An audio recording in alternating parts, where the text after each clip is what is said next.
During Lowe's Pro Savings Days, the job works in your favor. My Lowe's Pro Rewards members buy more and save more on materials they rely on every day. Get up to 25% off select molding when you spend $1,000 or more, and up to 25% off Pergo Evercraft laminate flooring. Put Pro Savings Days to work for you. Members get more at Lowe's. Valid through 3/27. Selection varies by location. While supplies last. Loyalty program subject to terms and conditions. Visit the Pro Desk or Lowes.com/terms for more details. Subject to change. This episode is brought to you by Redfin. You're listening to a podcast, which means you're probably multitasking. Maybe even scrolling home listings on Redfin, saving homes without expecting to get them. But Redfin isn't just built for endless browsing. It's built to help you find and own a home. With agents who close twice as many deals, when you find the one, you've got a real shot at getting it. Get started at redfin.com. Own the dream.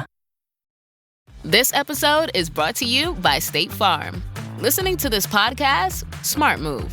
Being financially savvy? Smart move. Another smart move? Having State Farm help you create a competitive price when you choose to bundle home and auto.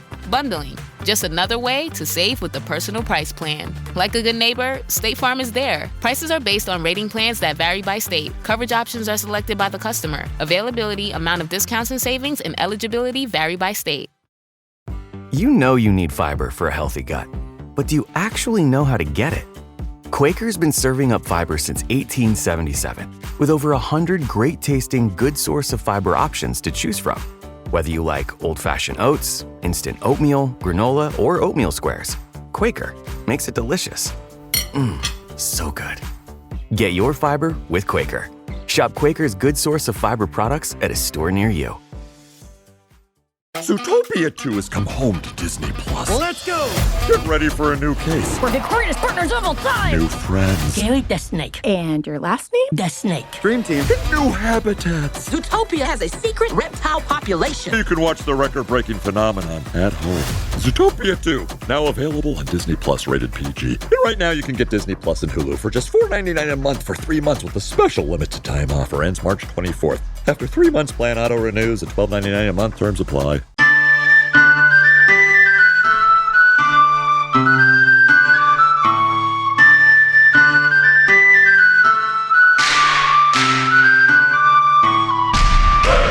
Hey, all you heroes, hawks, crows, rooks, and inquisitors.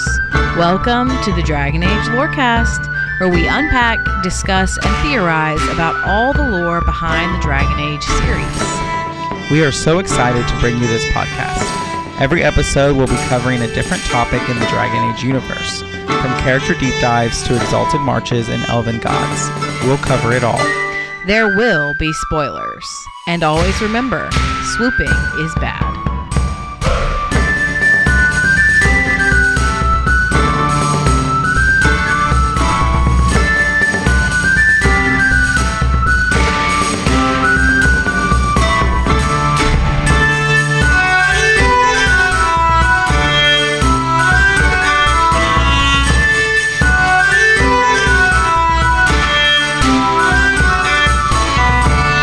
Hello, and welcome to the Dragon Age Lorecast, where we talk about Dragon Age and its lore. I'm one of your hosts, Austin, also known as Teacup. And I'm your other host, Shelby or She-Cup.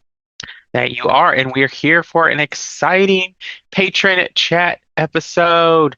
And we have our lovely patrons here with us. And so I'm going to let them introduce themselves, and we'll start with Capricorn Tower. Hello, that's me, Capricorn Tower, or just Nick. And then we have the Crimson Knight. Well, I'm Steven, or the Crimson Knight.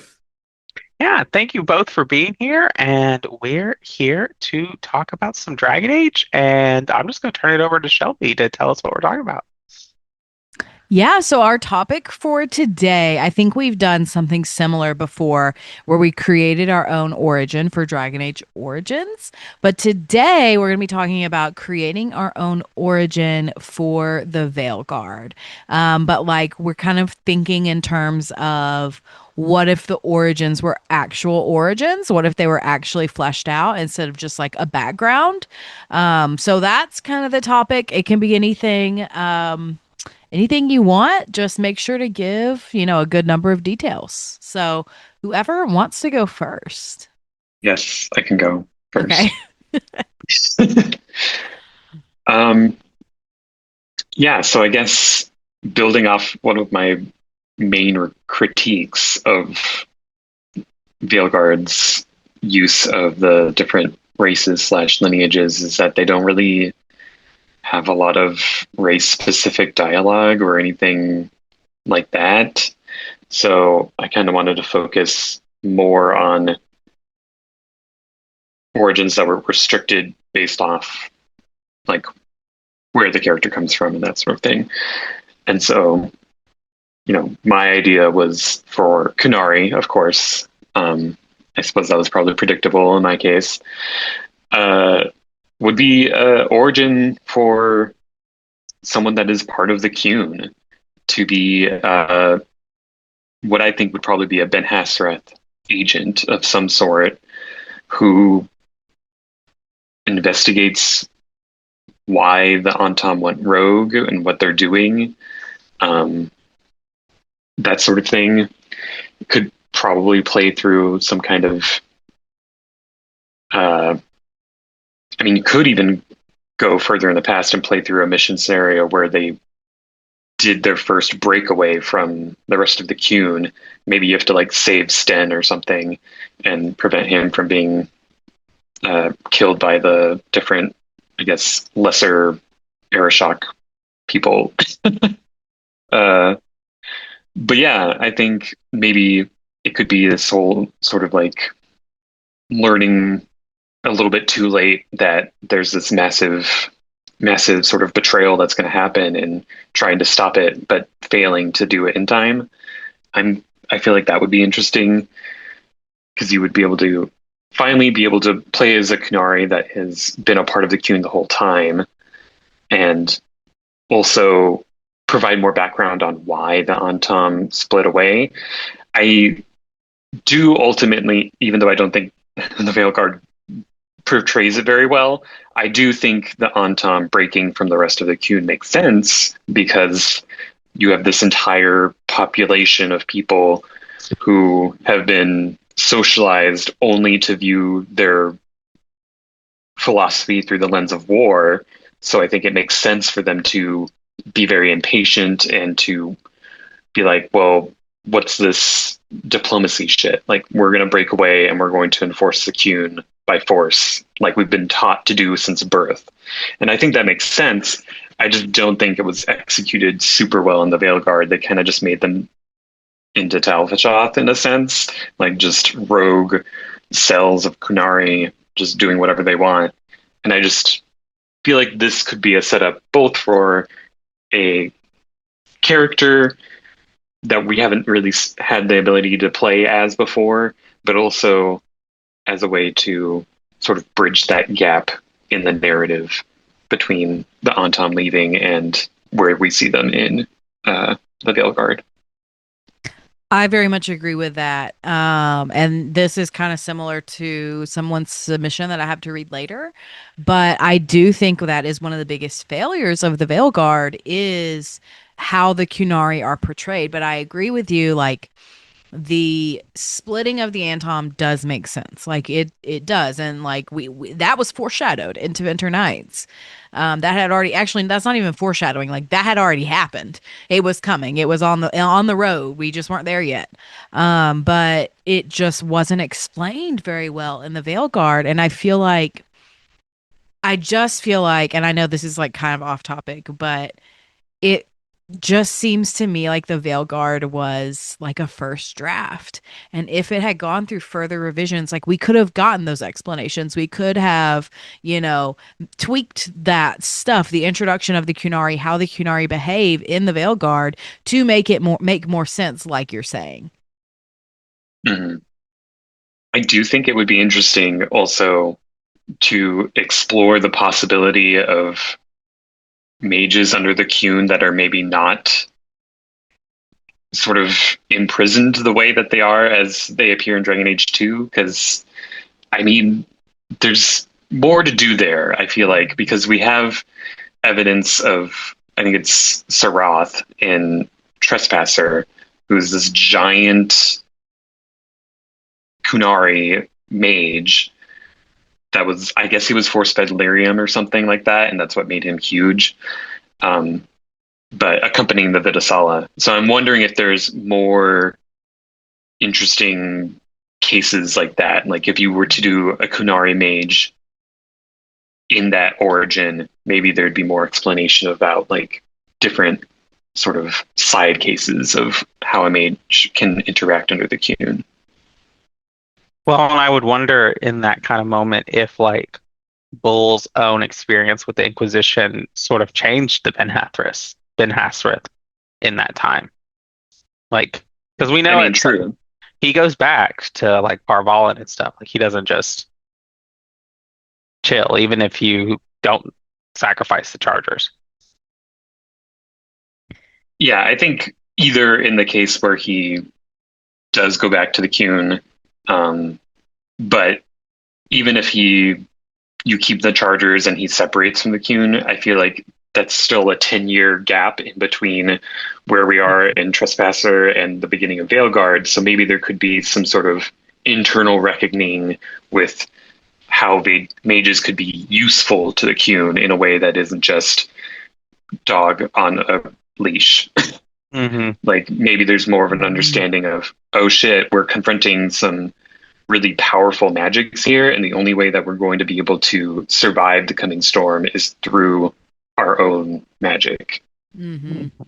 Or even like, to have a part of a story where a group of Kunari mages breaks away themselves and tells their own story, and they try to make change, or they just say, no, we're done with the Qun, we're going to start our own thing. Any of that, exploring any of that narrative would be so interesting. For sure. Yeah. That's all I got for now. Awesome. Well, I'm going to go ahead and read Featherjar KNS's submission because it does have a lot of similarities with yours, Nick. So he says, this plays into a fan fiction that I've been workshopping for a long time. I've always been interested in the life options of a Tal Vashoth escaped Cerebos. There's a Vitar and Veilguard that talks about an escaped Cerebos joining the Veil Jumpers, giving them a magical home and mentorship from Dalish keepers. It would have been really cool to play that escape and play through some of the education from a keeper, and then play through meeting Varric before Veilguard's prologue. I would also, of course, want to see one that deals directly with the Qun itself. The first story into Winter Nights with the Ben Hasrith Archer infiltrating the rogue Antom lays the groundwork for that so perfectly, and it would have answered so many more questions as well regarding the Qun. Perhaps the developers thought that the Dragon Age audience might find the culture for their player too far from their own experience. However, I think that you might have enhanced the escape element even more. Kind of like how Inquisition forces you to at least interact with Chantry worship customs, even if the player has nothing to do with a monotheistic culture.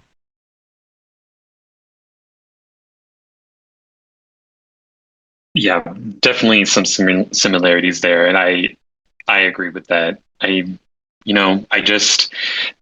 Kunari are this sort of very original thing in the setting of Thedas that I just can never get enough of, and I would love more of a chance to understand what their deal is. Like, what is the dragon blood situation? How does that interact with magic? How does that interact with these different backgrounds? I know that there was some fan theories that didn't go anywhere, with the possibility of a Grey Warden Kunari having something like an immunity to the blight because they have dragon blood in them.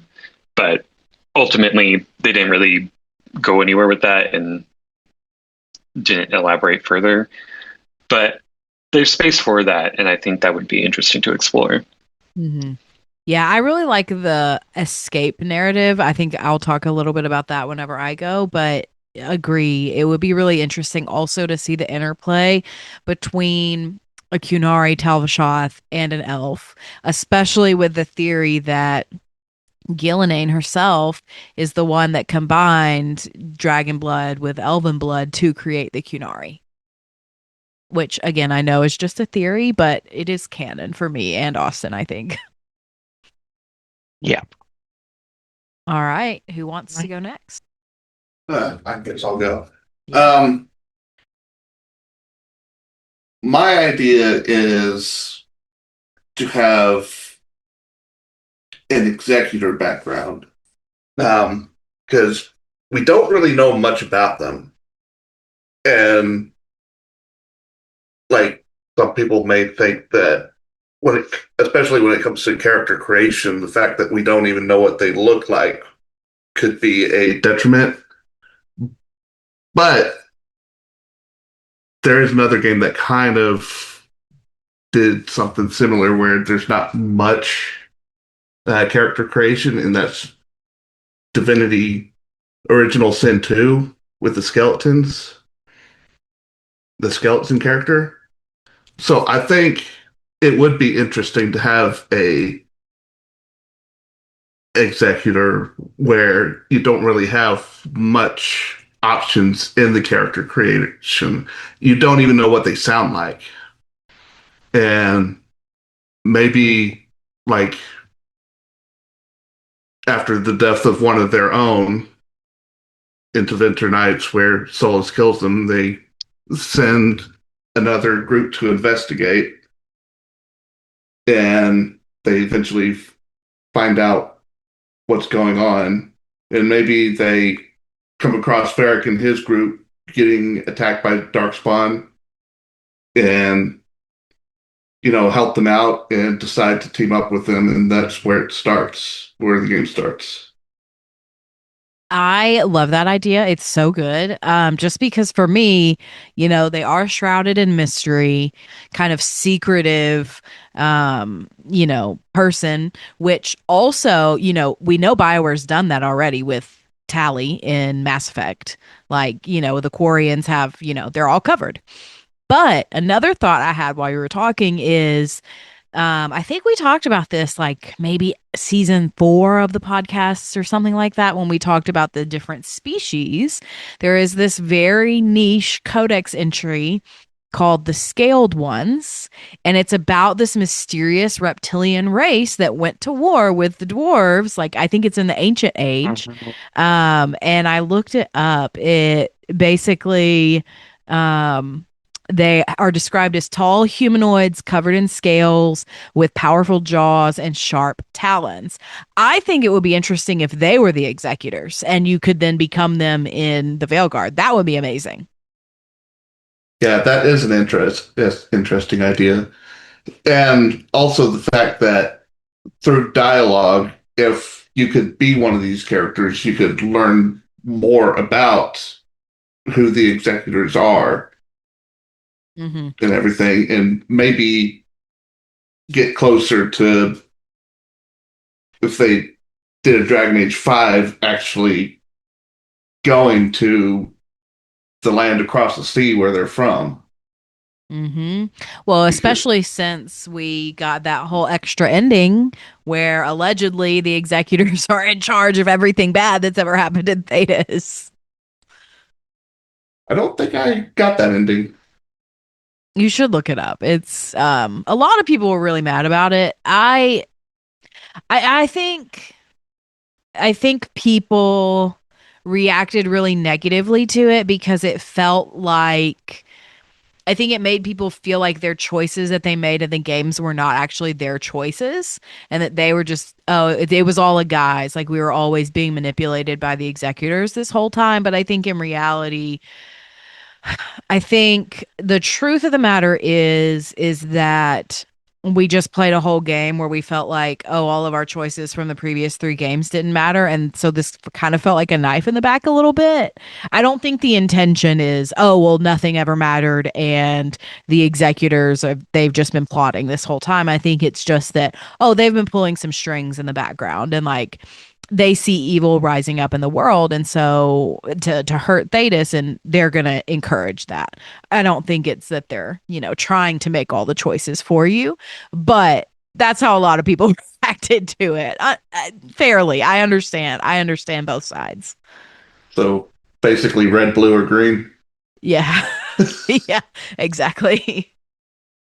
I do think that kind of goes along with, and this could be unrelated or it could be connected, but the port city that's way on the western coast of Thetis, where they received shipments from like dwarves where the humans were like super deferential to them. And then when they came back, they were like, oh yeah, our homeland's been destroyed. Don't know what happened there. So, we could maybe get some more background on if maybe they're connected to the executors, and if they're like, okay, well, we have very specific needs, so let's transform Thetis to be more like our original home or something like that. Yeah, that's a good idea too. Go ahead, Stephen. And if the executors are the ones pulling the strings for everything bad that's happening, like your character, like you could make the choices to where your character is doing whatever they're doing for the executors, or they could decide to genuinely be helping Thetis because they're up close and personal and seeing how wrong everything is.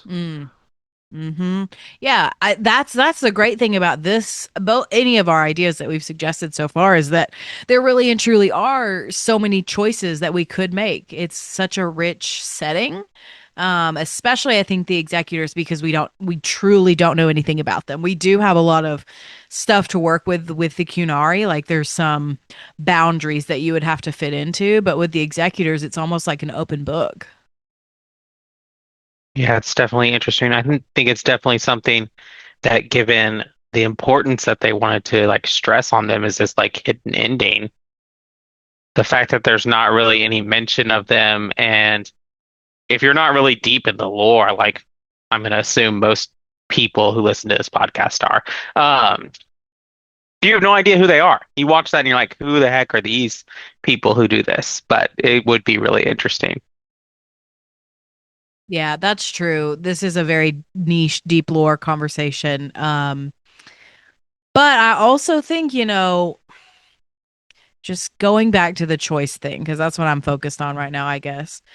It feels to me like if we had just like gotten one or two more choices in the game, like these kind of criticisms would not be anywhere near as significant, I think, as they are now. Like, yeah, we did get some important choices, but it didn't feel like enough to me. So I think if we had gotten, more in our origin, like what we're talking about tonight, it would have made it feel a little bit more well-rounded. I agree. All right. Well, I think now might be a good time to go to our mid-break. All right, let's do it. With Sam's Club, you have the freedom to shop your own way. Curbside pickup, delivered to your doorstep, come in and grab it yourself. Yes, yes, yes. They've got plenty of options. Your call. Say yes to shopping the way you want. Join now at samsclub.com/yes and. You must be 18 years or older to purchase a membership, and membership is subject to qualifications. Visit samsclub.com/yes and for details. So good, so good, so good. Spring styles are at Nordstrom Rack stores now, and they're up to 60% off. Stock up and save on Rag & Bone, Madewell, Vince, All Saints, and more of your favorites. How did I not know Rack has Adidas? Why do we rack? For the hottest deals. Just so many good brands. Join the Nordy Club to unlock exclusive discounts, shop new arrivals first, and more. Plus, buy online and pick up at your favorite Rack store for free. Great brands, great prices. That's why you rack. This episode is brought to you by White Claw Surge. Nice choice hitting up this podcast. No surprises. You're all about diving into tastes everyone in the room can enjoy. Just like White Claw Surge. It's for celebrating those moments when connections have been made and the night's just begun. With bold flavors and 8% alcohol by volume, unleash the night. Unleash White Claw Surge. Please drink responsibly. Hard seltzer with flavors. 8% alcohol by volume. White Claw Seltzer Works. Chicago, Illinois. I've got this nefarious plan to go around to each of them and secretly tell them all the nasty things you said. That way they'll mutiny and I shall become the group leader. We have more comfortable rooms and basically infinite space, so why, Why does the trained assassin prefer a quiet, unassuming spot with good choke points? Guess you just answered that question. Besides, I'm closer to the coffee. Just wondering if the feathered pauldrons are an essential part of the moody rebel mage persona. What are you talking about? I'm working on an epic poem about a hopelessly romantic apostate, waging an epic struggle against forces he can't possibly defeat. What do you mean, can't possibly defeat? Well, it's not a good story unless the hero dies. Well, welcome to the middle of the show where we take time to thank our patrons, like our patrons we have here. Thank you so much to all of our patrons. We are so glad that you all support us. A little update for you patrons who this applies to. Your merch is on the way. It was sent in the mail this past week, and so you should be expecting that soon, if not already. And so, yeah, that's really exciting. A special thank you to our first patrons, Genesis and Lisa M. If you'd like to join us on Patreon, you can do so at patreon.com/DALorecast. Another great way to support us is to leave us ratings and reviews on Apple or Spotify. And if you do that and leave us 5 stars and some kind words, we'll read it out on a future episode of the show. I do not have a review to read today, so get those comments and those reviews in. And then lastly, come hang out with us on Discord, where we can come talk about Dragon Age. If you've got an origin that you're like, no, we didn't talk about this, and this would be so cool, come on into the Discord and let us hear about it. It will be great. And I think that's all I really have for the middle of the show. All right, well, let's get back into it. Score more with the college-branded Venmo debit card and earn up to 5% cash back with Venmo Stash. Got paid back? With the Venmo debit card, you can instantly access your balance and spend on what you want, like game day snacks, gear, tickets, and more. The more you do, the more cash back you can earn. Plus, there's no monthly fee or minimum balance. Sign up now at Venmo.com/collegecard. The Venmo MasterCard is issued by the Bancorp Bank N.A. Select schools available. Venmo Stash terms and exclusions apply at venmo.me/stash terms. Max $100 cash back per month. Refreshing wild cherry cola meets smooth cream. The treat you deserve. Pepsi Wild Cherry and Cream. Treat yourself. Protein is now at Starbucks, and it's never tasted so good. You can add protein cold foam to your favorite drink or try one of our new protein lattes or matcha. Try it today at Starbucks.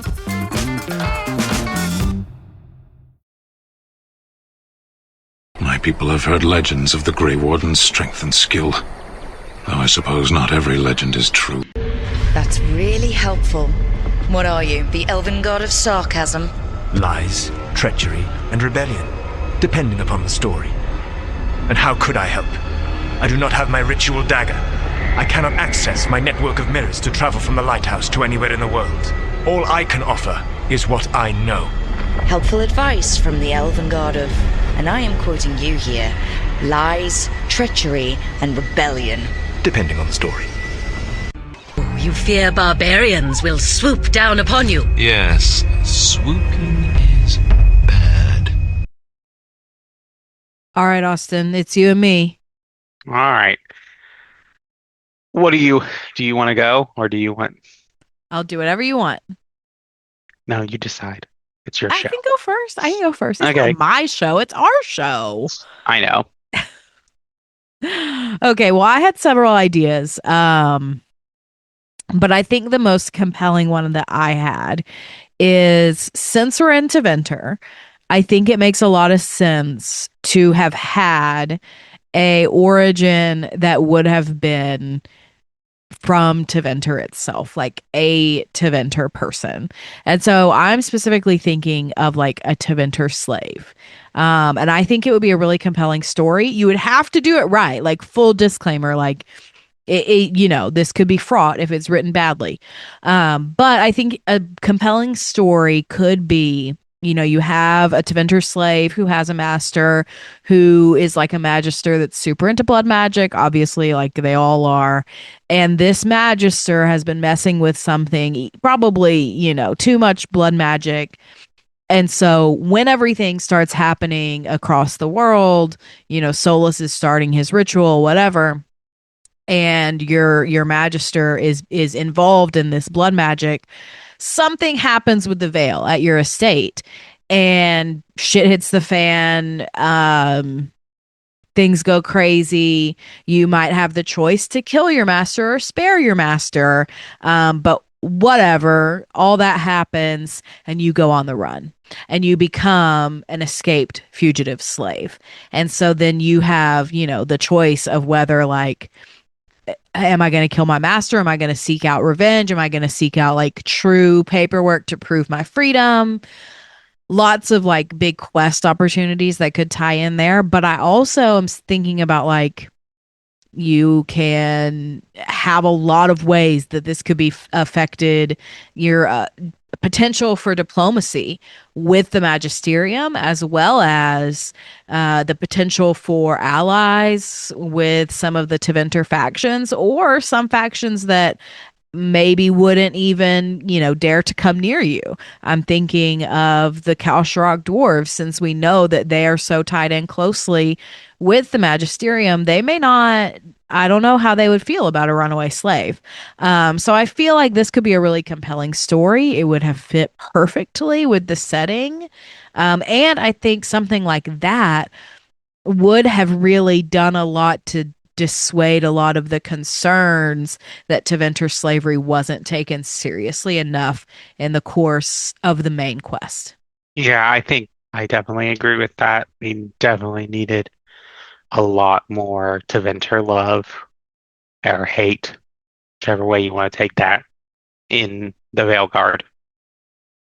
Yeah, they're just like little tiny fragments that I've picked up through my like 1.5 playthroughs. I know that if you are with the Lords of Fortune, if you're talking to Tosh in the first sort of character quest there, your character explains that they were a slave on essentially one of the boat rowers for a Teventer ship.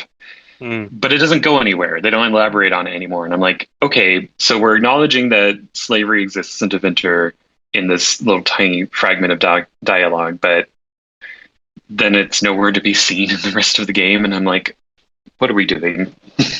BioWare. Yeah, I think the most frustrating aspect of it is like, I know y'all can handle this. Like, I know that y'all have done this before and done it well. And like some of the same writers, and that's why it's so frustrating, is like, I have seen you do this before. Like, why did we shit the bed now? And maybe that's not fair to say they shit the bed, because again, I think that I have to, give my disclaimer that really and truly, I think the fault lies primarily with EA. Because, again, this feels like a first draft. If they'd had more time, maybe it would have been different. They had more time, 10 years. But I know. No, I know. 10 And years, I don't really. Yeah, it's not 10 years. And like, yes, we waited for 10 years, but they didn't work on this game for 10 years. That's just the truth of it. They didn't even work on the game for 5 years. Truly. So, they can do games fast. They did that with Dragon Age 2. But again, Dragon Age 2 was made in under 2 years. And, well, it was widely criticized as well. People hated it when it came out. So, yeah, I don't know. I have a lot of thoughts, but I don't want to just say the same thing all the time. So I'm trying to rein it in, not doing a very good job. Do we ever rein it in? I try. Sometimes. I guess that's fair. So I guess it's my turn. I'm going to be a basic bitch here. And I'm going to create a human origin. See the judgment? That's not reining it in. Okay. Let me neutralize my face. Okay. So my origin would have just a little more tie-in to the Veilguard and particularly Inquisition itself. I would want us to be maybe not like maybe a veteran, maybe like the child of a veteran, like similar to the noble origin in that of like our parents were at Skyhold. or at somewhere, or like a veteran of the War of the Lions or something like that. And like somehow we ended up after that, they ended up settling in the north, and like similar thing of like attacked by either like the Venatori themselves or Darkspawn or whatever. Come in, Varric saves you, sadly, as all character origins require parents. And then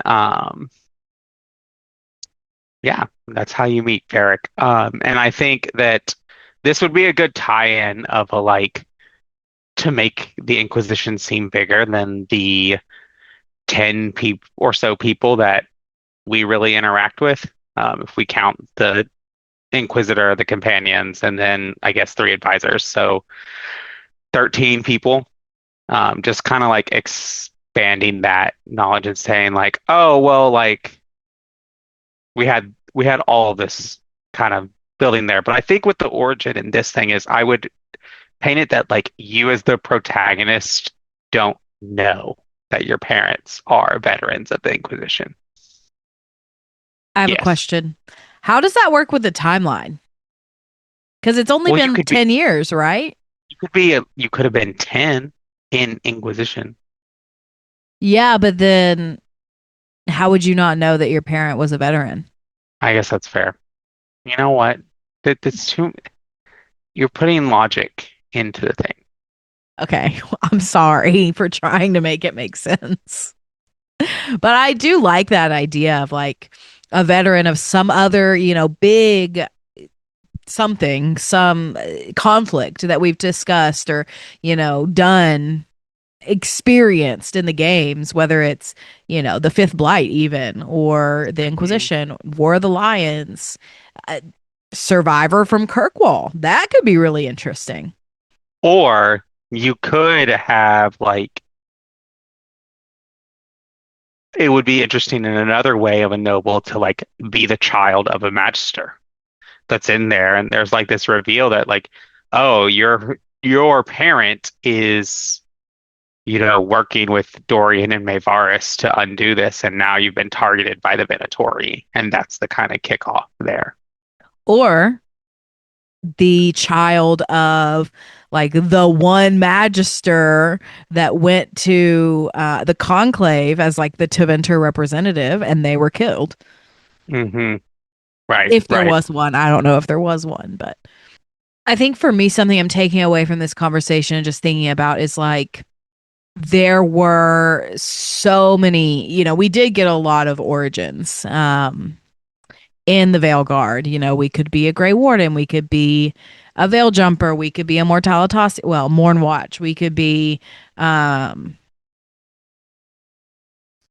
you be Talfashoth? What's the Qunari? No. You could be Qunari, but there wasn't a specific. Yeah, there was no Qunari specific one. That's right. Anyway, so there are several, right? But for me, I am really feeling like I would not have minded if all of the origins had been Teventer specific. Like, okay, you could be like an urchin from the streets. You could be like a noble, a magister's son or daughter, child. If you want to be a dwarf, okay, you're affiliated with Kalsharok and you live here as like, a representative, a trading representative. If you want to be an elf, like maybe that's the fugitive slave one. I think I would not have minded that at all. And I think it would have made more narrative sense, frankly. I think even simpler than that, if they would have just let us play the background,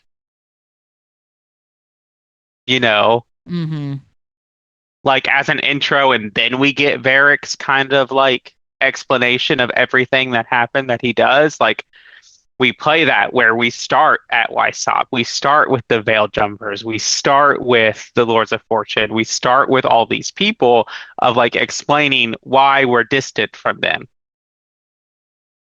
Because if you're like me who doesn't read in video games, you go and I'm like, why is the First Warden mad at me? What did I do?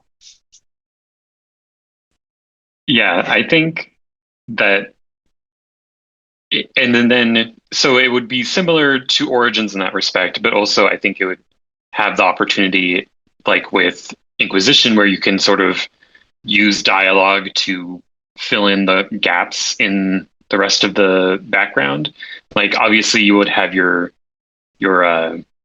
faction that you were a part of, but then throughout the mission, maybe you were talking to one of your fellow people and you're able to explain, well, hey, I was a Kunari that was part of the Qun, but then I left and joined Lord's Fortune or whatever.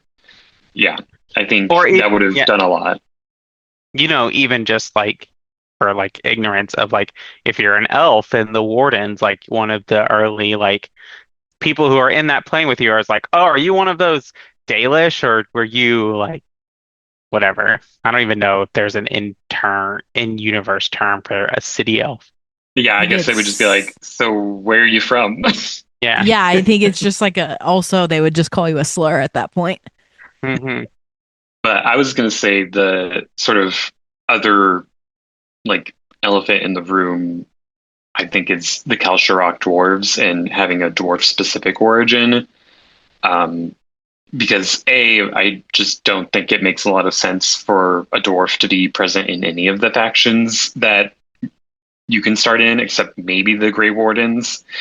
But I think this also pairs with my just complete non-understanding of Kalsharok anyways, because I feel like nothing was actually revealed about Kalsharok and Veilguard.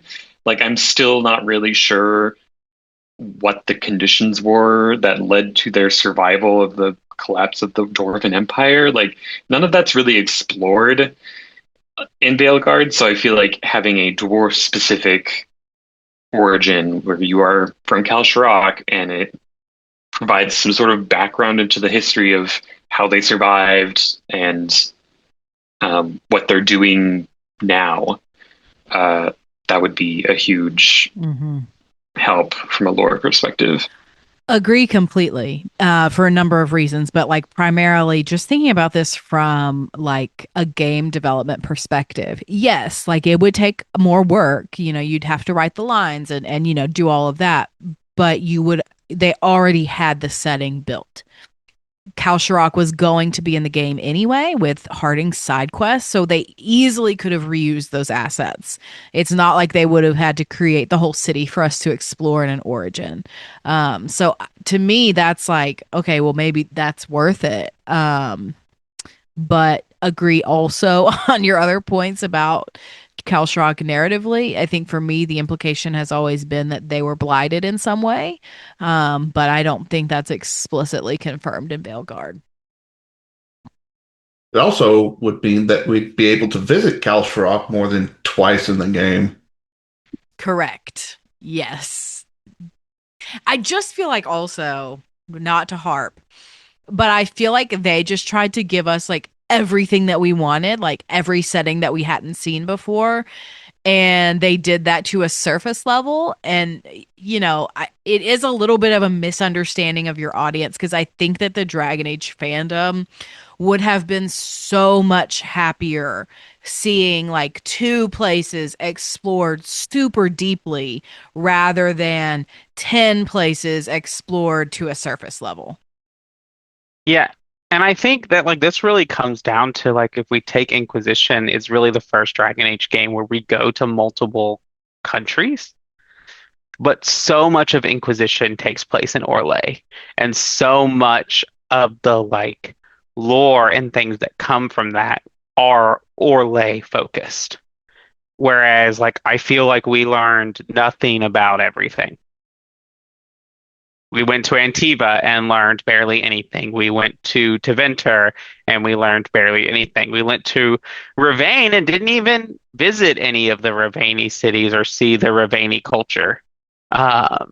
We went to Wysopt for 5 minutes. Still best mission in the game. But we, like, this is the point of the Veilguard of, like, trying to do too much when if you had just done one thing really focused, even if you had taken it to a point of like, you know what, this is going to be another Grey Warden game, and we just hammered in on the Grey Wardens and like dealt with the fallout of them, realizing that we don't understand the Blight at all.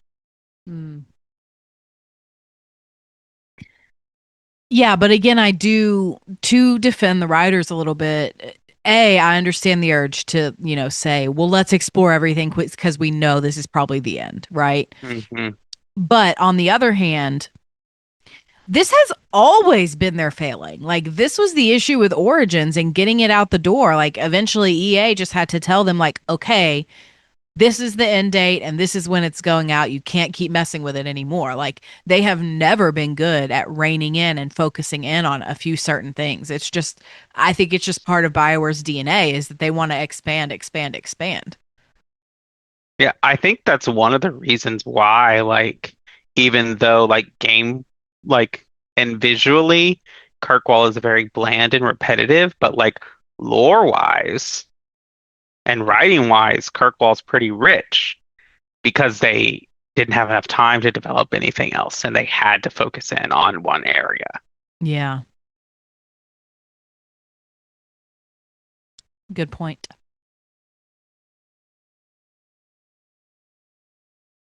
All right. Well, any final thoughts before we kind of start closing the show out for the evening?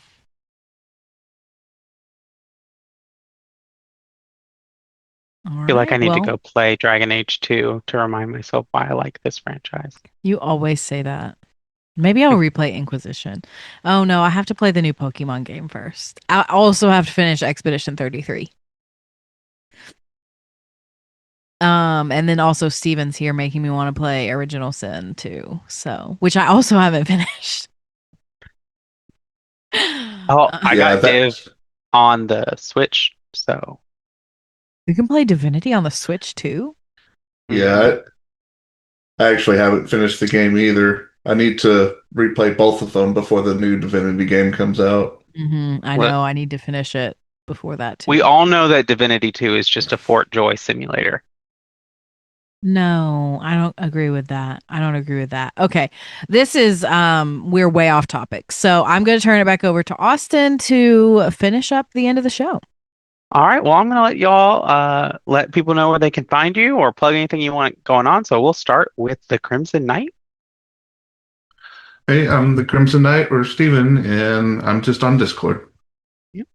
And then Capricorn Tower? Yep, that's me, Capricorn Tower, and just haunting the Discord. It's a good way to explain to. I feel like I also haunt the Discord. You're muted for your sassy comment. How do you know it was sassy? Because I know you. What I had said was it's your Discord, so I don't know how you can haunt that. But anyway, technically, wouldn't like a ghost in an old manor be haunting their manor? Are you dead? Most of the time. No. Maybe internally. Okay. Maybe emotionally, spiritually. I don't know. Let's move on. That last part broke Nick. I just wanted to acknowledge that. But anyway, come and hang out on the Discord with us if you want to do that. Thank you all for being here. We greatly appreciate your support. And thank you to all of our patrons. And thank you all for listening to the Dragon Age Lorecast. We'll see you next time.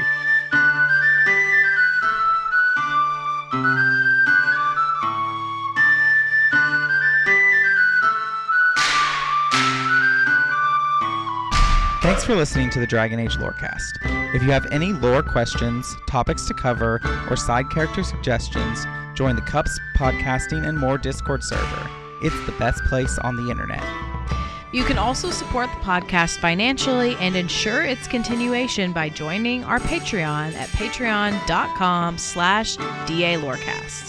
If you enjoyed the show or learned something new today, please subscribe, leave us a review, rating, or comment, or join our Patreon. The Dragon Age Lorecast is part of the Robots Radio Podcasting Network. If you enjoyed our intro or outro music, give a big shout out to Pipeman Studios. Until next time, look to the sky, the dawn will come.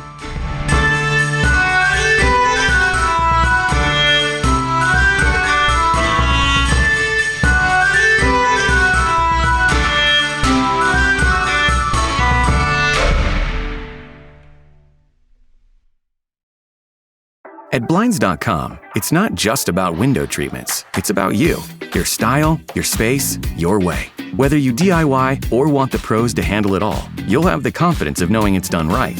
From free expert design help to our 100% satisfaction guarantee, everything we do is made to fit your life and your windows. Because at Blinds.com, the only thing we treat better than windows is you. Visit Blinds.com now for up to 45% off site-wide, plus a professional measure at no cost. Rules and restrictions apply.